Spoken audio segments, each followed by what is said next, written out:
Now, the title of this book will grab you. It is Faith, Purpose, and Politics, Running the Race of My Life. Immediately, I was captivated. Tell me about how you chose your title. I don't think I chose this title. It just came to me, and because I know I was in the race of my life. All right. Good morning. Good morning. Good morning. Oh, it is a sunny Saturday morning here in Georgia. I promise you, all this rain that we have been having, I know we need it, but I am so glad to see the sunshine this morning. So y'all know we're going to get this party started. Thank y'all for joining me. Please share the broadcast. If you're watching us live on YouTube, watching us live on Twitter, live on Facebook, please share the broadcast. So this morning, I want to talk about moving into November. We're getting ready to move into the November elections, and we need to have a conversation about what is expected. What is expected? We're quote unquote Democrats, and we need to ask. We don't need to go into this election season and not ask for the things that we need as a community, as a people, as a state. So I wanted to lend the broadcast this morning to talking to a candidate, and she has joined me. There was a email. Dr. Lori, good morning. Hello. Good morning, everybody. Morning. Hello, Good morning, Atlanta, Augusta, and everyone else. Yes. So Dr. Lori Miles, welcome to the broadcast, sent an email that, this God works in mysterious ways, Dr. Lori, because that email that you sent had my name had me in the thread. And Dr. Lori, I never received the email. And another person in the thread saw my name and called me and said, "Did you get this email?" And I said, "No." And she was telling me about it. I was like, "I never got that email." And someone else in the thread never got the email either. So might have been quite a few of us. I know definitely myself and another person never got your email. But when I got your email, Dr. Lori, knew we needed to have a conversation. So welcome to the broadcast this morning. All right. Thank you. I'm ready, and I'm looking forward to it. Yeah. Well, introduce yourself. Well, I am Dr. Lori Miles, and truly, at this time, I was one of the 2022 candidates in the state of Georgia, but I actually ran for mayor of Augusta here, and that's Augusta, Georgia. That's Augusta, Richmond County. And I was one woman out of, there were 9 candidates. But I definitely have been a political advocate all the way through. And I am one that I not only watch what's going on locally, but I am definitely watching what's going on nationally as well, especially when it comes to the elections.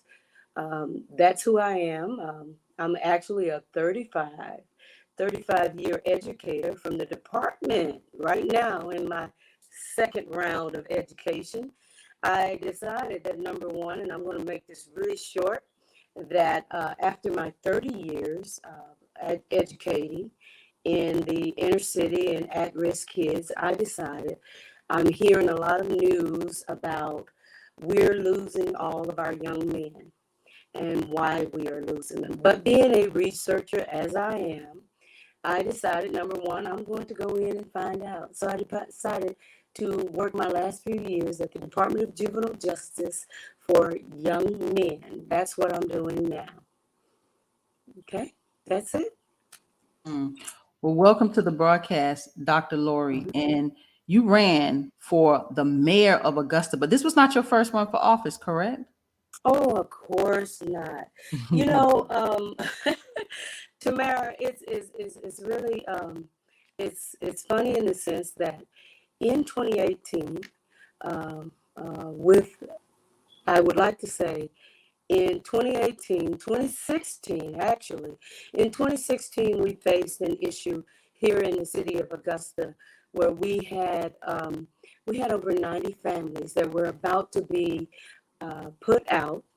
They had 90 days to actually go to be put in the streets or whatsoever. So what I decided to do, I went to see my commissioners, do all the things, go through the protocol. But one of those particular commissioners said, well, you know, everybody, no one's listening to you as far as an advocate. Why don't you just decide, you know, let it be known that, okay, then maybe another voice needs to be heard. And in 2016, I decided that number one, I would run for mayor of Augusta.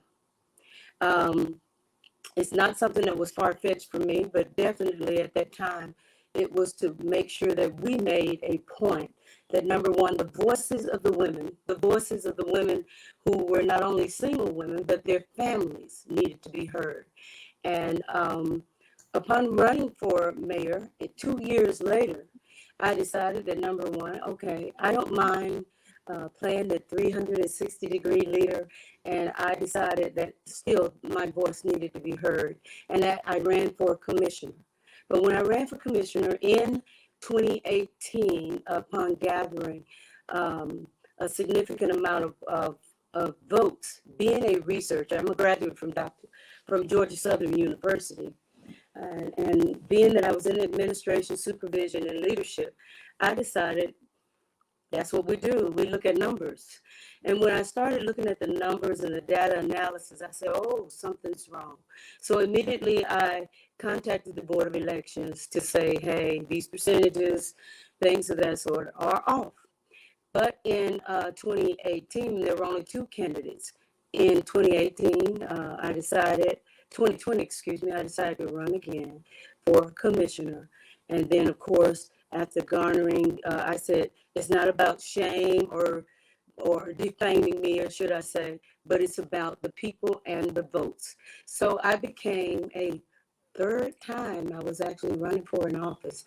So I knew the name was out there, and the name was out there as being an advocate and a fighter for the community. So it wasn't anything that was negative, but I knew that number one, I was garnering up that information and those votes so that I could run in 2022 for mayor of Augusta. Yeah. Well, hats off to you, because I can tell you how, you know, I've run, oh my gosh, this was my fifth run. So this was your third run. Fourth run. I'm about to catch up with you. Okay. I just want to say thank you for your willingness to serve, because I know the toll this not only takes on you personally, you know, and to make this kind of commitment and putting yourself out there. So I just want to say thank you, because I know firsthand what this is, and how hard this is for not just you, but for those around you, and the tremendous undertaking, you know, running for office. It is a lot of work. So thank you for your heart and your willingness. It's not for the weak, believe me. It's not for the weak. No, it's not. Slide your camera probably a little closer to you, because we're getting a little bit of static. I'm not quite sure where the static is coming from, but just maybe slide it a little closer to you. Maybe you get closer to the mic. Yeah. Okay, is that better? Yeah, that's better. So so just, you know, again, thank you. So the email that you sent, let's start there. Talk about this infamous email. That email was like, woo! Talk about that email. They tell me two things here in the city of Augusta. Lori, don't wear your feelings on your face. And actually, I don't wear my feelings on the face. I wear them, should I say, with my hands and writing. Mm-hmm. And immediately, even in the email, that's exactly what I said. I said to the city of Augusta, to its judicial leaders, legislators, and I sent it to everyone I felt that was in the class of 2022 that decided to run for office in the state of Georgia. And the reason that I decided to do this was that upon looking at the absentee votes, I already knew that the numbers were, I had already been searching the numbers and doing what I needed to do. And, but I found out as I looked at the state of Georgia, and especially Richmond County, that in certain cities and counties, we were not using all of the absentee votes. And as a matter of fact, I alerted many congressmen and, definitely respectfully in 2020 of that same thing when we had the presidential race. But this time, after I had already spoken to everyone, trying to make sure that you were not uh, upsetting anyone, I realized that they did this all over the state of Georgia by not using all of their absentee votes. Now, let me say Augusta, particularly Augusta, Georgia, in Richmond County, had a total in the May election, they had a total of 15,442 absentee votes, but they only used 2,000. And Say I that said, again. this Look, is, I need you to say that one more time, because we need, for the people in the back of the room, y'all say that again, Dr. Lori.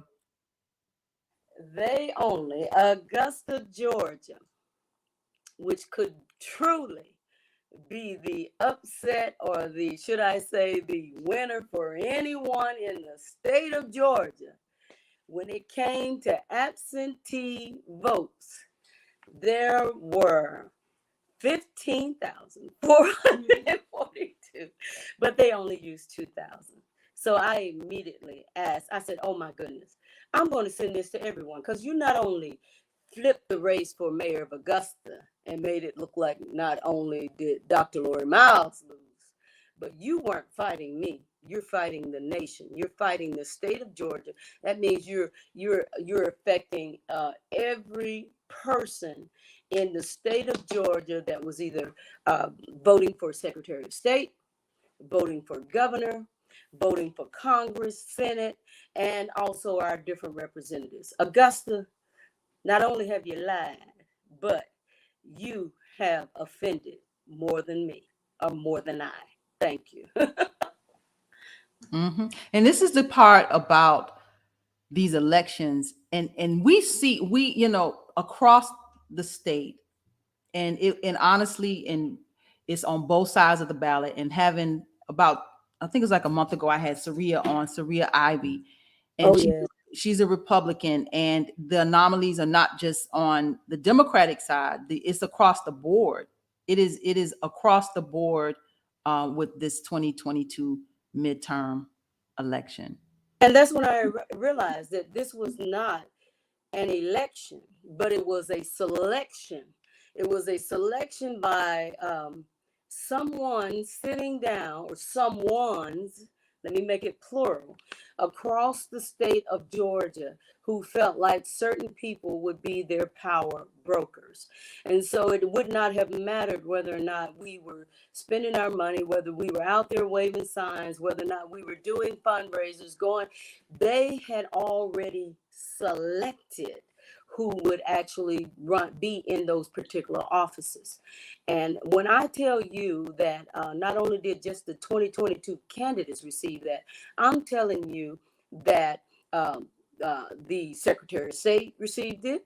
I'm telling you that the governor received it. I'm telling you that your senatorials who are I even had one that actually he sent it back to me, and package was unopened. And I said, well, at least he did open it, but I guess he should have kept it for himself, because number one, that's the first thing I'm going to do. I'm going to keep it. Why am I doing that? Because number one, I don't want to be considered a liar. I want to be considered as transparent. I want to be considered as a person who not only advocates the people of the city of Augusta, but I also believe in the democratic process. And I titled this broadcast the Georgia Democratic Party, because I really need them to hear us. I really need them to hear that we see and we know what is happening with this selection process, as you described it, because that's what it is.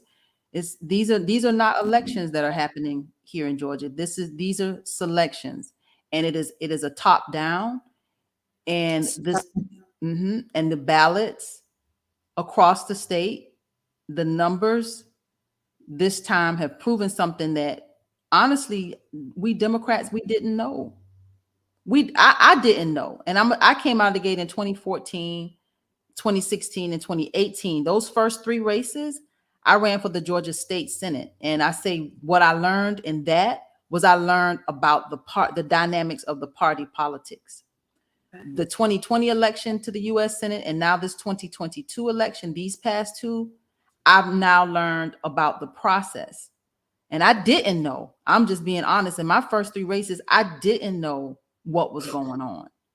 But in 2020, something looked strange. 2018, when Stacey Abrams ran and said something was going on, something was strange then.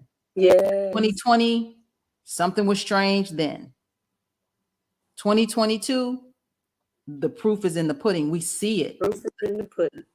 We see it. And I'm like, we need an overhaul. We need to have a recount. Yes. And that is a demand, a recount of the 2022 primary election here in Georgia. And we need to get rid of these voting machines. And there needs to be a hand count. We need evidence. Not the digital aspect. Because see, that's the other thing. You got 2 things that you're fighting. You're not only, well, I need to say 3. Not only are you fighting those who are already in power, who have stated that, oh, I'm going to stay in power, and that's what was so surprising during the presidential election with President Trump. There is, let me say this right here, there is no mystery. There is no mystery to those who are in power what has happened. That's the reason why he was able to pick up the telephone, make a phone call, and say, look, go find me votes. Because it is just that easy. It's just that easy to those who are in power, the power brokers. Because what would happen is, all I would have to do is basically in the computers. And that's the thing that maybe they didn't realize about those of us. And I consider myself a neophyte when it comes to data and research, because they didn't realize that we know how to format particular parts of Excel, whatever program that they're using, that if you put certain codes, and that's really the basics of coding, if you put certain codes, then those certain votes would not count. So we're fighting those 3 things. We're fighting the people, we're fighting the machines, but people control the machines by putting the particular codes in. And then, of course, because I don't necessarily think Dominion did it. Dominion just gave us access.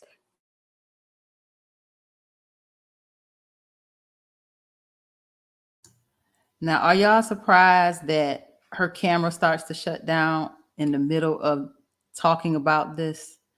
Are you surprised that it's very choppy? I'm not sure if you guys can hear it on your end. Are you surprised? Because honestly, I'm not.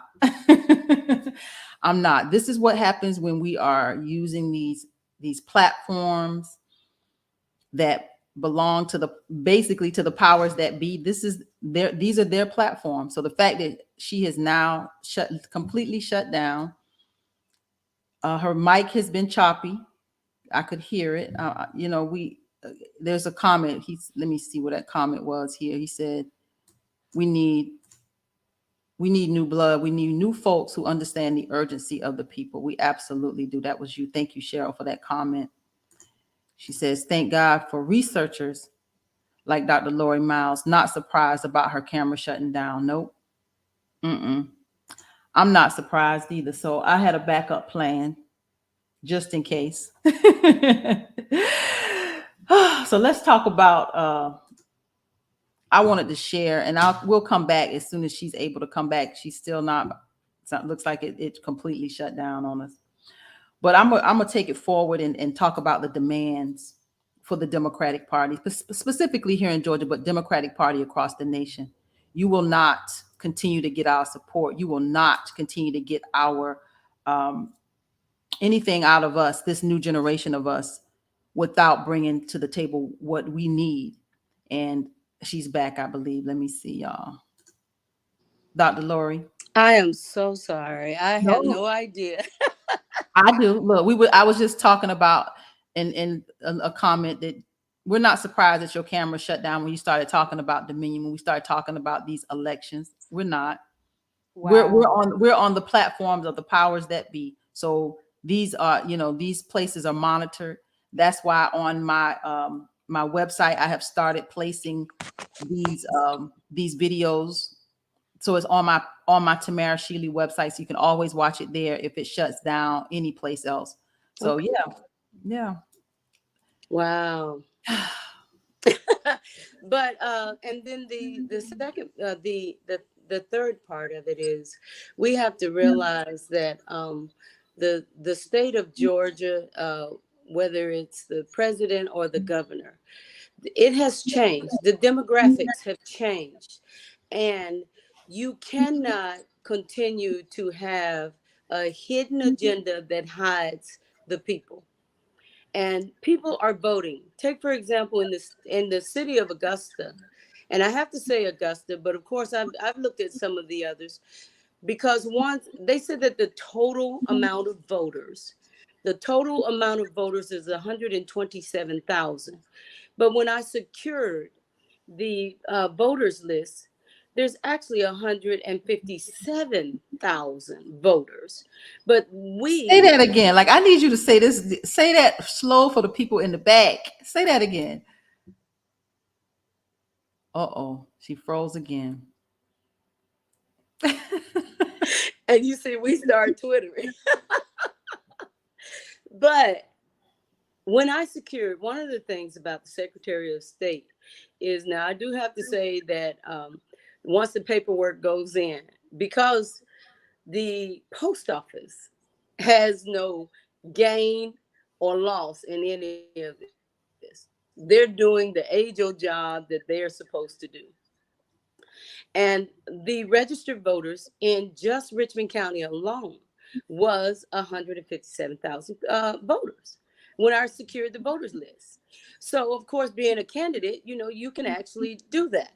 So, but it was 100, and as far as what Richmond County was saying, out of its 68 precincts, it said that only 127,000 their voters in Richmond County. So that means there's a total of 30,000 voters sitting over there on our voter list that for some reason have been either purged or not allowed to vote.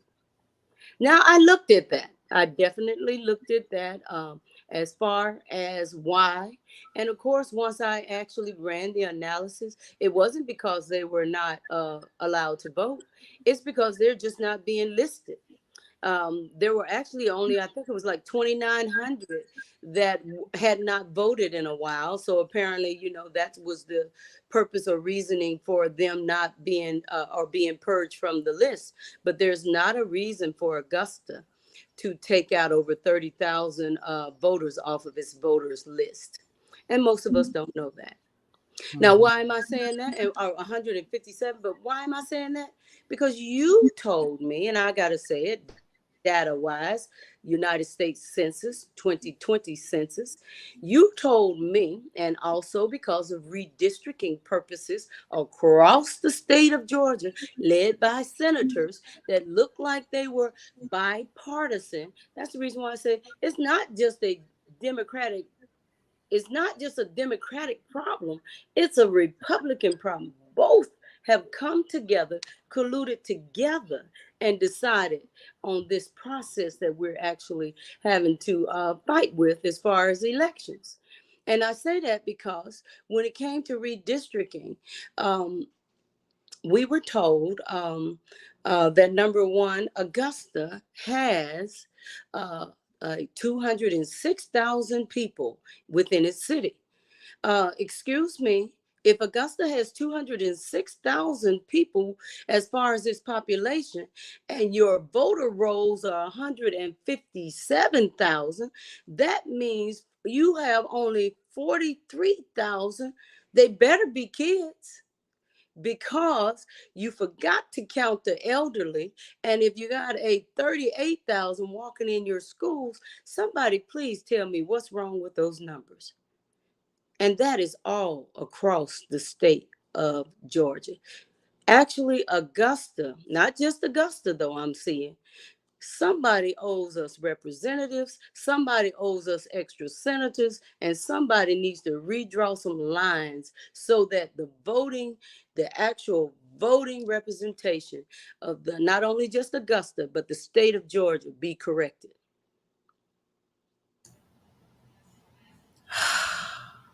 I'm just shaking my head. Oh, All I'm Dr. talking about is Lauren. data, Tamara. I'm talking about data. I'm not talking about anything that somebody told me. I'm telling you what I'm pulling off of our own data engines. I'm telling you what Dominion and all of those are printing and spitting out, what the Secretary of State is spitting out, what is the Occupational Student Achievement, the governor's office is spitting out, not Dr. Lori Miles.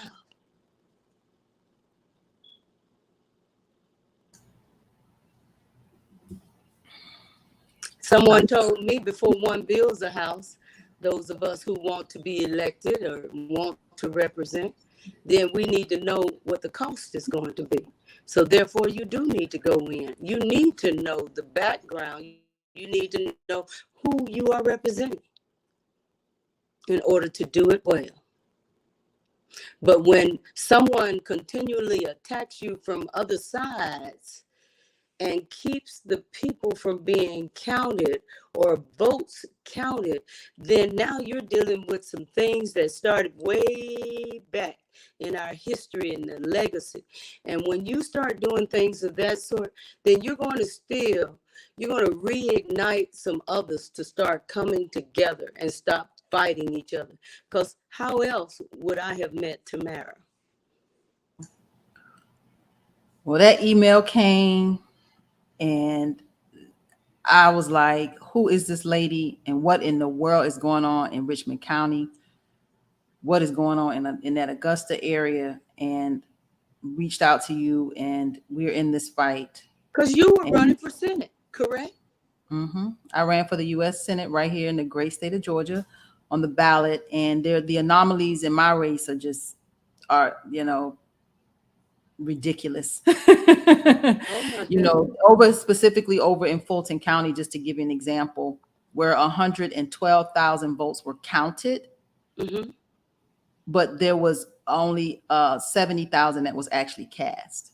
So how do you have more votes counted than you actually have cast? Wow. Who are these people? Where are these numbers? Who you have more people you have more votes counted in this pool of votes than you actually have votes that were cast. So where did these additional numbers come from? And again, this is, there's anomalies all across the ballot on both sides of the aisle. So here's how we know that this is not specific to a party. This is where we see both parties in the upper echelon of both parties have come together. And again, as you described, it's a selection process. Yes, it is. This was not an election. And my thing is, if someone else actually won and we recount the ballots, then guess what? I'll back down, but get me those numbers and get the numbers correct.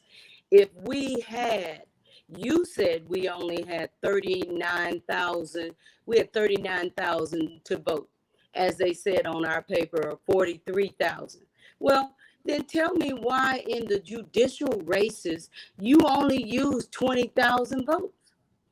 Or why in that same race you ran in against Senator Warnock, when all of you, yes, it looks like a great field, but that same race that you ran in, we're only sitting there looking at that the fact that you're still missing another 30 to 40,000 votes that weren't even used.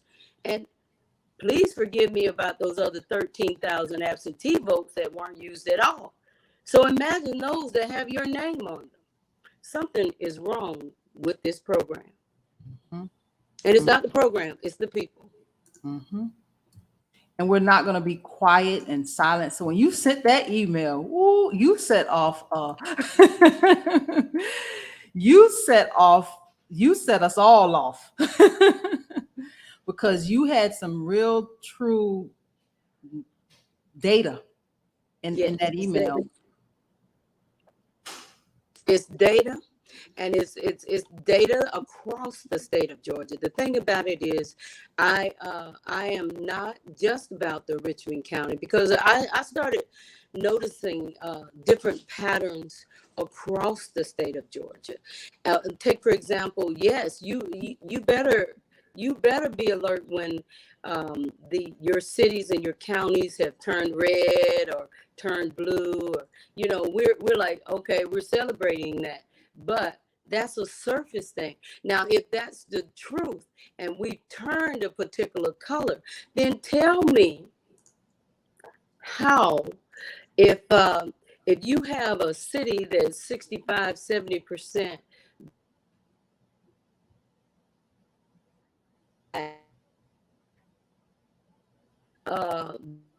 that you already credit, how in the world? She's breaking up again, everybody. Dr. Lori, can you hear me? Only through the election process. Election versus selection. Yeah. That's the only way. Yeah. You were breaking up, Dr. Lori. So we kind of missed some of the end of what you were saying. You were breaking up.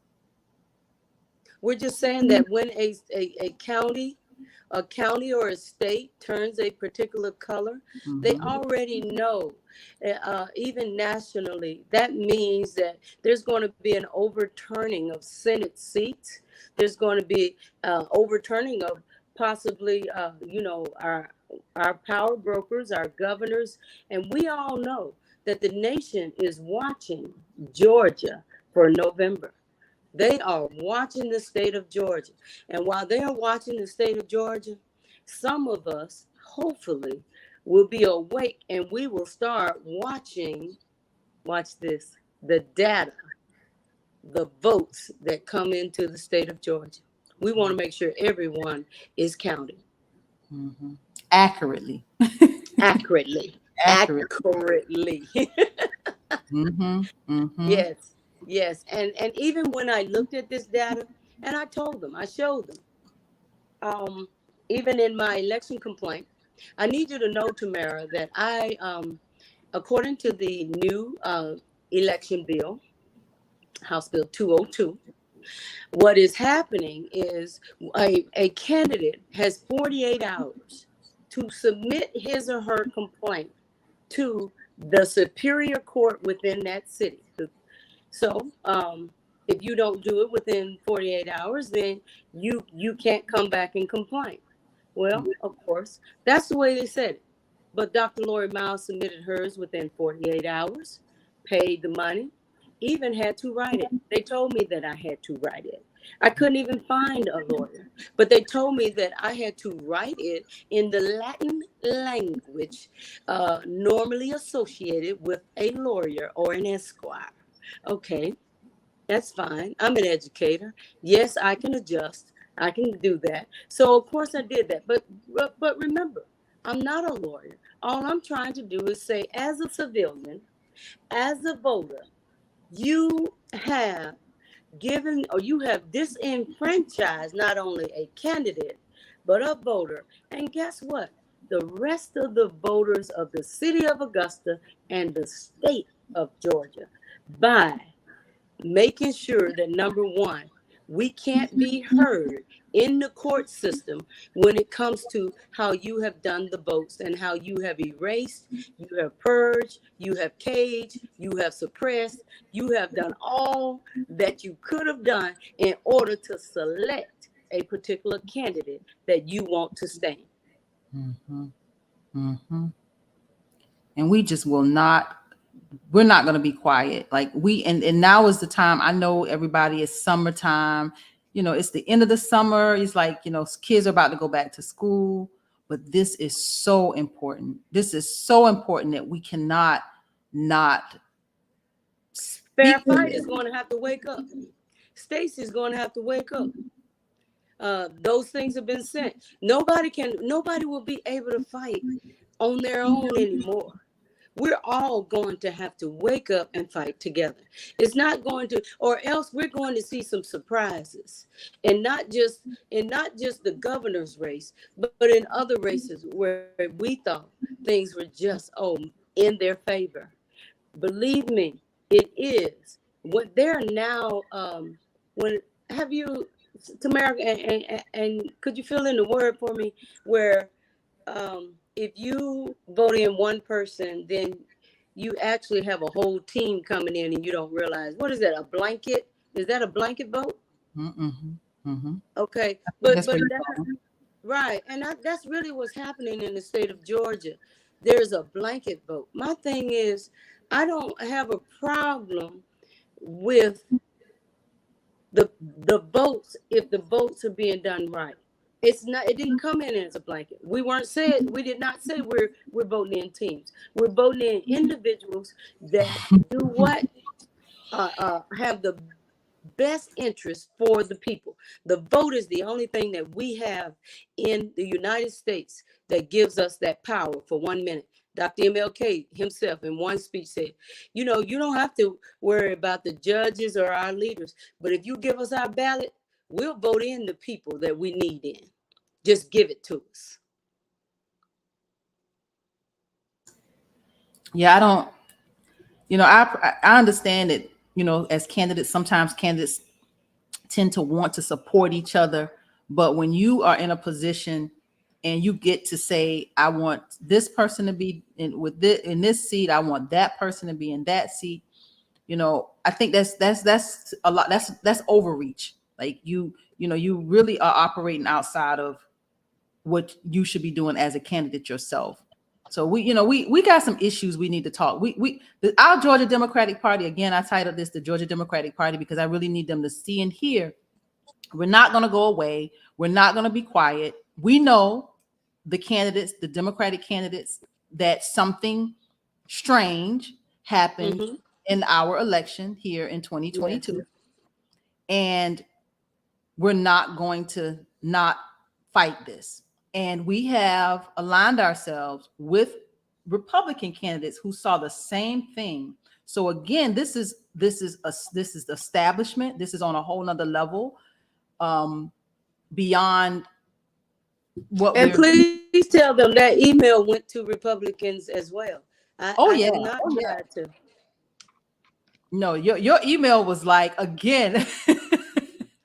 I didn't get it, but when I got it through somebody else, even though you had directly sent it to me, when I finally got it, I was like, this lady has some serious data that must be brought to the forefront. And again, we've aligned ourselves in such a way with Recount Georgia 2022, our initiative. We've aligned ourselves in such a way that, we want answers. And this is not about party politics. This is bigger than our issues that we can continue to debate, but ultimately we have to stop right now and say the problem is we have to make sure that we have a fair election, have fair elections in this state. And this time and in previous elections that didn't happen, but this time it was so obvious that none of us, you cannot close a blind eye to this at all. They should have written a House Bill 203 right after it that said, watch this, I'm so sorry. If you are the Secretary of State, you need to resign to run. You should not have access to that office, access to that data. You should not have any access whatsoever if you plan on rerunning for your office or running for another office that may go even higher. The election process has been compromised in every aspect because, number one, if you have a Secretary of State that is not going to speak to the issues and continually say, okay, we found out, we saw that there was no. If the people ask for a recount in any city, state, or municipality, we deserve it. We should not have to go and find lawyers and 50,000, 100,000, whatever it costs in order to prove anything concerning our votes. That's one of those things that's money. Please show us who voted. That's it. We have no rights in the state of Georgia. Now, if you want to talk about slavery, here it is. We have no rights when it comes to our votes. They are completely taking over and making a decision on who's going to run and how the status quo is going to be kept. That's it. That's it. That is absolutely what happened. And again, we saw it up and down the ballot, both sides of the aisle, that these candidates that have emerged after this 2022 primary were never elected. They were all selected. And I got information that there was all the incumbents across the state, nobody lost their seat. And that's mathematically improbable that no one lost their seat. So going back to the comment in the chat, she says, Tamara, those who were elected under those conditions are as aware, if not more, than the rest of us. They know. They know. Absolutely, they know. Believe me, even in the city of Augusta, concerning the mayor's race, they know. They know that even after removing me, as a matter of fact, they said only 1,200 people voted for me, or 1,200 people knew who I was in order to vote for me. But they forgot that. Then why is it the same woman that had 20,000 votes here, 18,000 voted in another election, all of a sudden now at 1,200? So, okay, let's just erase me. I'm out of it. But then you run two men in a runoff, one a newcomer, the other another established individual who has never lost a race as a former tax commissioner. Now he's completely in the runoff, obliterated. Even that was a surprise. In other words, people know that the races were not fair, and the races are surprisingly, for some reason, being turned over or flipped over, but they will not speak up. And excuse me, I don't mean any harm. Win, lose, or draw. When it comes to the votes, I got a problem with it, because I believe that's something across the state of Georgia and this nation we need to be not only worried about, wary, W-A-R-Y, but we need to make sure if they are protected. We need to protect the vote. Mm-hmm. She says another aspect of the selection, the Dems choose who gets all the backing by whoever raises the most money. That's exactly how they are selecting who can raise the money, who can bring the money into the state. And that is, it's a political game. It's like a sport. It's like it's all about the money, not about who can best serve, not about who has the best ideas. No, it's about it's all about the money. And she says this is not a normal state of chaos. Have they discontinued my feed? Like, I hope y'all can still see me, y'all. Jesus, take the wheel. Probably. If not, it will be on my website in just a few minutes. He says this is a game changer. This information must get out. Absolutely. Well, please make sure we get it out. I hope so. Yes. Go to the website, everybody. I'm asking that you sign the petition, recountgeorgia22.com. The more names, the more people that will help us demand this recount, the more names and people that we can get to help us get rid of these machines, because there's the discrepancies is in the technology, and they have been able to manipulate the technology to give the results they want. So please go to the website, tell everybody you know to sign the petition, recountgeorgia2022.com. The more people that know about this, the more people that we can get to push our elected officials in the right direction, push our the Secretary of State in the right direction, the better.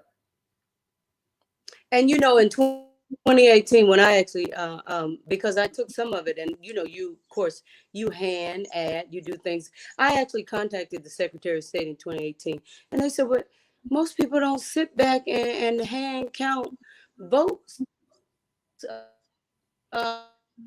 Just let the system do it." I said, "But you have to remember that if that particular X or that row or column has told that you don't add those numbers, then those numbers are not added. That means those votes are not added. We must demand, as you just said, we need printed ballots. We need printed ballots to the point that, number one, we were sitting there, we're looking at them. Yes, there's a marshal next to it, but also it's protected to the point that, number one, all of us can understand and see that our votes are being counted correctly. If not, set the machine up where it'll sit there and digitally put the name of the person and it pops up. Okay, we do it everywhere else. Mm-hmm. Mm-hmm. Yeah, you can have a rolling digital count as they drop. Not on TV, because see, even in the city of Augusta, we always go down on election night for at least about an hour and a half, and then we come back and, oh, the people you thought were winning are no longer even in the race. There are 4,000 or 5,000 people or behind. That's the kind of thing that we've been seeing dramatically.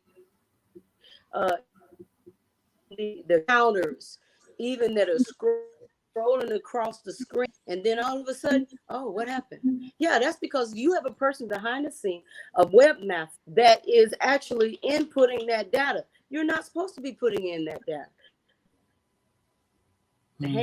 Hand ballots would make sure that can't be done.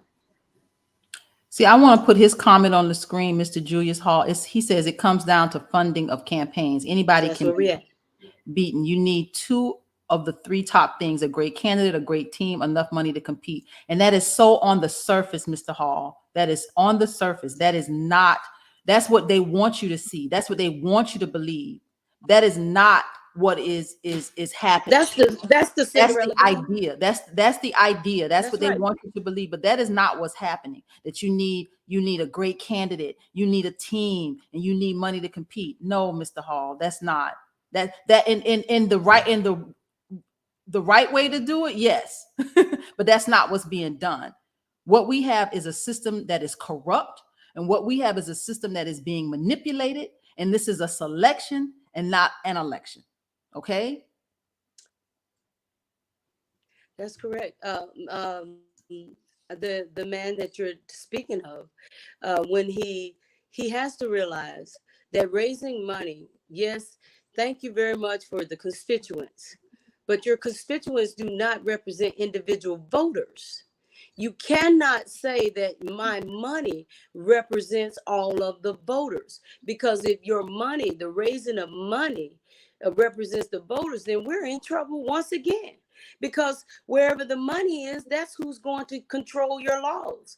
And that is not supposed to be. It is supposed to be a democratic process, even whether it comes from the Republicans or from the Democrats. Yeah. We have about 3 more minutes before I'm going to head into what we're going to talk about on the next broadcast. But Dr. Lori, I just want to tell you, thank you again for your willingness to serve, all the times you have run. Again, I know how hard this is. I know what this takes. And only thing you wanted to do was serve, and to have this happen to you and to all of us, it's disturbing. And just to know that the votes were not counted accurately across the entire state. The whole state. the entire state. We cannot be quiet, and we have come together for such a time as this. So I'm asking that everybody please go to the website recountga2022.com. Go to that website, sign that petition, and spread the word, and get as many people as you know to sign this petition. We just have to let Georgians know, that those in power know that we're not going to be quiet. We see what you're doing, and we're going to fight you every step of the way. Hey, excuse me, sometimes money will shut others up. And guess what? This time, we will not be quiet. It's all about the votes and the people, not the money. Thank you. Mm-hmm. Dr. Lori, I absolutely appreciate you.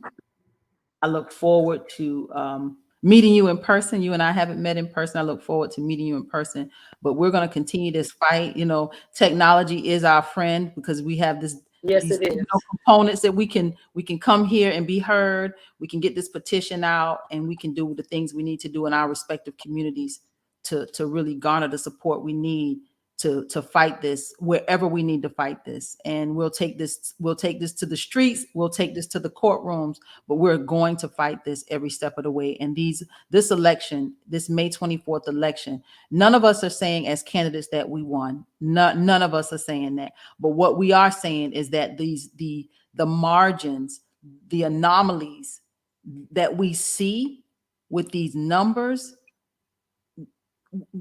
we know this is not true. We know this is not true. So we're not going to be quiet, and we're going to continue to fight. So Dr. Lori, I just want to say thank you for joining me on this broadcast. Thank you. Thank you. Thank you. And I'll have you back real soon. Thank you. Have a good one. Thank you. Goodbye. So before I let you guys go, I want to talk about what's coming up next week. We're going to dive into the demand for the Democratic Party, for the Democrats moving into 2022, moving into November. We're not going to just go to the polls and vote blue no matter who. Not happening. We're not going to do it. So I'm going to share my screen, because, you know, I want you to hear. Of course, y'all know me. You know what my stomping ground has always been is reparations, the repair, the redress that needs to happen for those of us who are descendants of chattel slavery. So I'm going to share my screen, because I want to leave you with why we have to push and why we have to continue to fight in this battle for reparations. We're going to bring reparations into the conversation next week, but I'm going to share my screen. Hold on here. Make this wider. All right, let me share the screen. All right. I want you to hear why we have to continue to push. Do you support reparations for Black people? Well, listen, again, we had over 200 years of slavery. We had Jim Crow for almost a century. We had legalized discrimination, segregation, and now we have segregation and discrimination that is not legal but still exists and is a barrier to progress. We have disparities around housing. We have disparities around education. We have disparities around income. And we have to recognize that everybody did not start out on an equal footing in this country. And in particular, Black people have not. And so we have got to recognize that and do something about that and give folks a lift up. That's why, for example, I'm proposing the LIFT Act. Give people who are making $100,000 or less as a family a tax credit, which will benefit and uplift 60% of Black families who are in poverty. So by default, it affects Black families, but there's not a particular policy for African Americans that you would explore. But no, if you look at the reality of who will benefit from certain policies, when you take into account that they're not starting at the same place and they're not starting on equal footing, it will directly benefit Black children, Black families, Black homeowners, because the disparities are so significant. So if we focus on the specific issues that have resulted in the greatest disparities, and we understand that that's part of why we're doing it. Listen, the reality also is this: any policy that will benefit Black people will benefit all of society. Let's be clear about that. Let's really be clear about that. So I'm not going to sit here and say I'm going to do something that's only going to benefit Black people. No, because whatever benefits that Black family will benefit that community and society as a whole and the country. Right?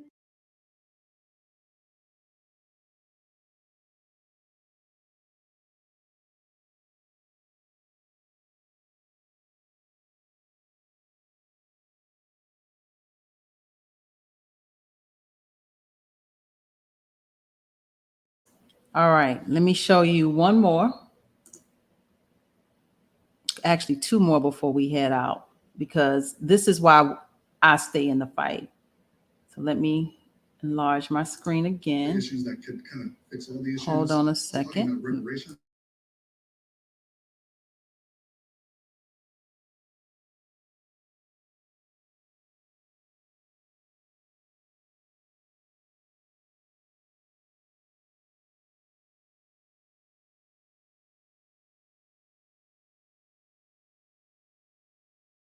My question is, it seems that we're always dealing with the symptoms of the problems instead of the bigger issues. And it seems that's one of the issues that could kind of fix all the issues is talking about reparations. And we don't talk about reparations enough in this country. And the last that I checked, the House had gotten the HB 40 past committee. And as far as I can tell, that's where it stopped. And I know you're in the Senate, so I'm not sure what you can do about that. But I did just wonder what you could do to further that cause in America right now. So there is a bill to study the issue of reparations. Here's what I'm for: equity and opportunity. And I wake up every day fighting for that. And I do it in such a way that I think benefits all of us. But when you look at the issue of healthcare, for example, if we can get Medicaid expanded, it would help all of us if we could get Medicaid expanded, if we could get a fix. But it would have a disproportionate impact on communities of color because the disparities are so great. When we invest in jobs, when we invest in infrastructure, when we invest in a whole range of these things, when we deal with the expanded child tax credit,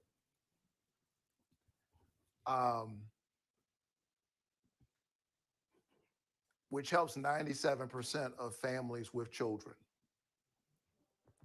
But when you look at the racial wealth gap, it will be a great help to communities of color and other marginalized people.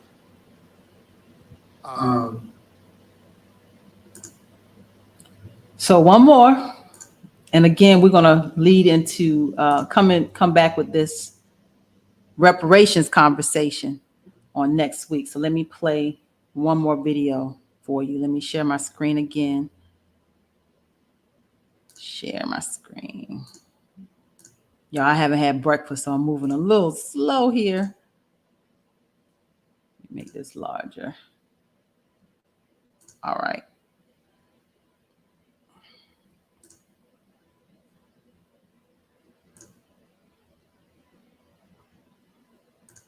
Another question is why politicians so afraid to say that they're doing something, especially specifically for Black people? Like they use the cloak of poor people and people of color, the underprivileged. Why is it that you can't just come out and say, I'm doing this for Black people because Black people need it? Because so many things have been done to us throughout the history of this country. So many things have been done to us, but very little has been done specifically for us. Why do you think that is? Because African Americans represent 12% of the population. And so if you are a traditional politician doing the math, you think if I name this group, I am going to lose other people, and I can't get, if every single Black person voted for me, this may not get me what I want. So let me make it vague enough that other people don't get offended by helping. Oh, you just gave me an idea. I hate to cut you off. We black people, we just gonna have to start. So let me just kind of let you guys know, a third of Georgia's population is black.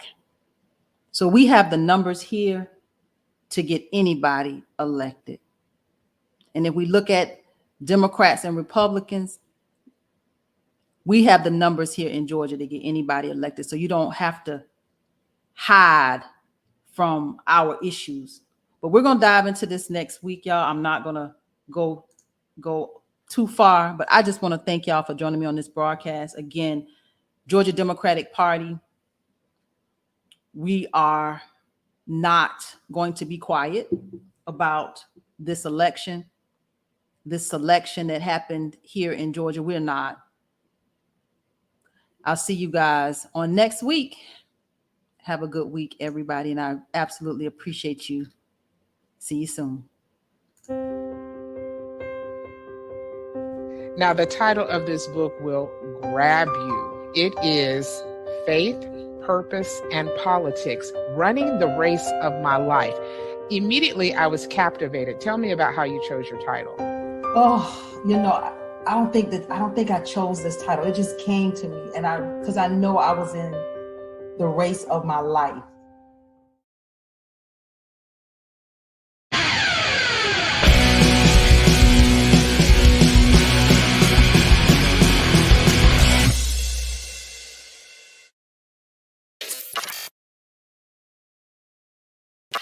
When we come to Washington in this campaign, we're coming to get our check. Young prodigies. Grow. Free. Reparations, Martin said we coming for our check. Reparations, say it loud, 1, 2, mic check. Cream, cash rules everything around me. Dream, my legacy, you can't stop me. Coming for our 40 acres, ain't y'all 40 in our paper. Kicking the door, coming for our 40 acres and more. Our 6.4 trillion. Miss that no, we fought the Civil War. We came from the poor. Start from the bottom, we still on the floor. We pray to the Lord. Amen. Picking the cotton, our fingers are sore. Straight out the underground, escaping from slavery. The only cemeteries that we had were the trees. Watching our bodies while they blew in the breeze. Digging to the north side to get free. That way came from slavery. Where's all the man wants to stay on me? Put her head on the door, but the world won't scheme. Stick to the north side to get free. Reparations, Martin said we coming for our check. Reparations, say it loud, 1, 2, mic check. Cream, cash rules everything around me. Dream, my legacy, you can't stop me. Coming for our 40 acres, ain't y'all 40 in our paper. We taking them back. Putting Pettis Bridge on the map. Police came with the strap. That Sunday was bloody, no cap. Speaking of cap, Kaepernick taking knees at the flag. Where my justice at? We built this nation, better give me them racks. All fat, just a match and a little bit of gasoline. 4 girls got burned back in 63. 400 years, yeah, we still ain't free. Our rise, we rise, take a knee. Kaepernick. Reparations, Martin said we coming for our check. Reparations, say it loud, 1, 2, mic check. Cream, cash rules everything around me. Dream, my legacy, you can't stop me. Coming for our 40 acres, ain't y'all 40 in our paper. We stuck in the trap, with no shoes trying to pull up bootstraps. Increasing the gap, wealth got bigger so we had to adapt. Discriminated cause we black, I know it worth more than I know it's a fact. They tryna feed scraps, strike me on bars so we can't come back. 30 years ago on April 19, USEP and Triremic chemical read. If it happened to them, think it happened to me. Screaming